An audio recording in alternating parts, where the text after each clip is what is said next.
नमस्कार, आशा की रसोईमध्ये आपलं स्वागत आहे। आपण आज वऱ्याचा तिखट भात बनवूया। त्यासाठी काय काय लागते ते आपण बघूया। हे वऱ्याचे तांदूळ भगर 1 वाटी स्वच्छ निवडून धुवून घेतले। हे शेंगदाणे भाजून कूट करून घेतले।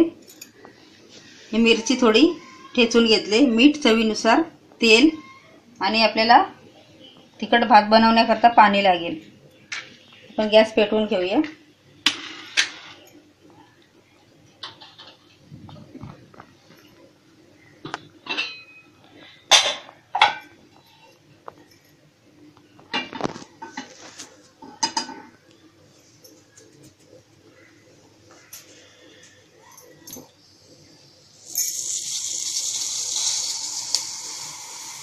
आता आपण तेल टाकून घेऊया। थोडं त्याप्रमाणे आपण खातो त्याप्रमाणे टाकून घ्यायचं, कमी जास्त।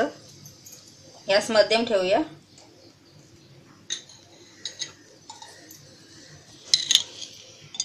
तेल तूप काही टाकायचं आपल्याला आवडत असेल ते। आपण आता हा हिरव्या मिरचीचा ठेचा टाकून घेऊया। 4 ते 5 हिरव्या मिरच्या, फक्त मिरच्या ठेचून घेतल्या।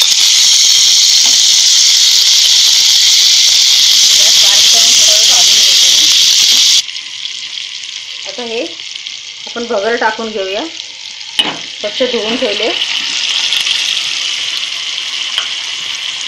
आणि हलवून घेऊया जरा।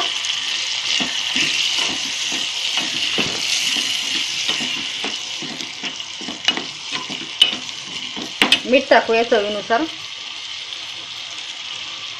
शेंगदाण्याचं कूट टाकूया, झटपट होते, वेळ लागत नाही।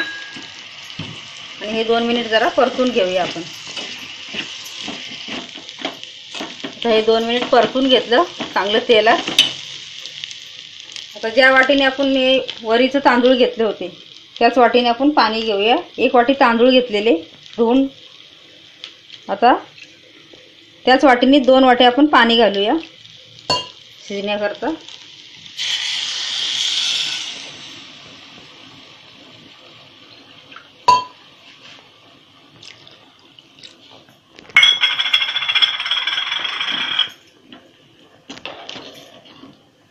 गॅस मध्यम करून 5 मिनिट ठेवूया आपण, नंतर झाकण मारूया।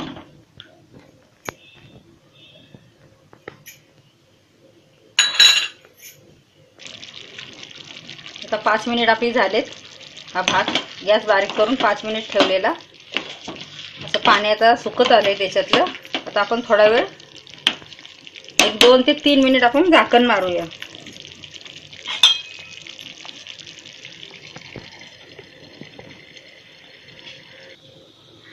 दोन 3 मिनिट झालेले आहेत, आपण झाकण काढून घेऊया।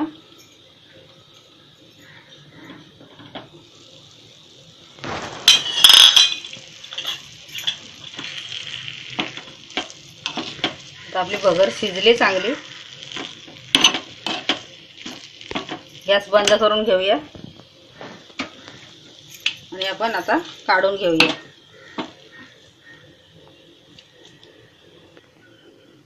आता आपली भगर तयार आहे। वरीचा भात झटकीपट होणारा। शेंगदाण्याची आमटी वेगळी करण्याची गरज नाही, शेंगदाण्याचं कूट टाकले, मिरची टाकले, असाही छान लागतो। करून पहा, खा आणि व्हिडिओ लाईक करा। धन्यवाद।